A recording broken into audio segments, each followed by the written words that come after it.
না এমন কিছু না, আলহামদুলিল্লাহ, অবশ্যই থ্যাঙ্কস টু আল্লাহ, টিমের জন্য কন্ট্রিবিউট করতে পেরেছি, এটাই। রংপুরের ম্যাচ জয়ের নায়ক দারুণ ব্যাটে তিনি প্রমাণ করেছেন ফিনিশার হিসেবে সেরা। সোহান, যখন লাস্ট ওভার ছিল মাথার মধ্যে কোন বিষয়টা ঘুরছিল?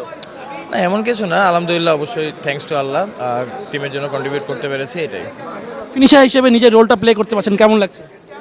এটা ফিনিশার বা অন্য কিছু না, টিমের জন্য কন্ট্রিবিউট করতে পারতেছে, টিম জিততেছে। আর যেহেতু টুর্নামেন্টের হাফ হয়ে আসি, লং ওয়ে টু গো, আমার কাছে মনে হয় যে পাটা নিচে রাখাটা খুব জরুরি এবং প্রসেসটা মেনটেন করা খুব দরকার। দীর্ঘদিন ধরে পরিশ্রম করছে, নিজের ব্যাটিং নিয়ে সেটা ফল আসতে শুরু করেছে, কষ্টটা সার্থক করছে, সেটা কেমন লাগে?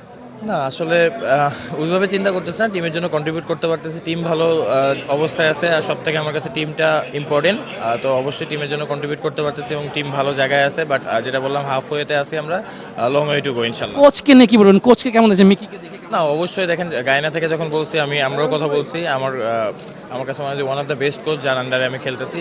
কারণ প্রতিটা প্লেয়ারের কী কী রোল, এগুলো সব সুন্দর করে খুব বুঝাই দিচ্ছে। ওভারঅল আমার কাছে মনে হয় যে টিমটা খুব ভালোভাবে লিড করতেছে সে। আজকে ম্যাচে ইনিংসটা কাকে ডেডিকেশন করবে? অবশ্যই ফ্যামিলি আছে।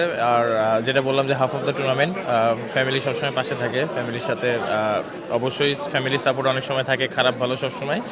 যেটা বললাম যে হাফ ওয়েতে আছি, but long way to go ইনশাল্লাহ, দোয়া করবেন। শিরোপা জয়ের জন্য কতটা মুখিয়ে আছেন? যেটা বললাম যে প্রসেসের ব্যাপার, half way tournament, half way আসছি আমরা, লং ওয়ে টু গো, যাতে পুরো যেটা বললাম কেবল 6টা ম্যাচ হয়েছে, এখনো অনেক দূর যেতে হবে, প্রসেসটা ফলো করা ইম্পর্টেন্ট। থ্যাংক ইউ সোহান। আমাদের সঙ্গে ছিলেন রংপুরের ক্যাপ্টেন নুরুল হাসান সোহান।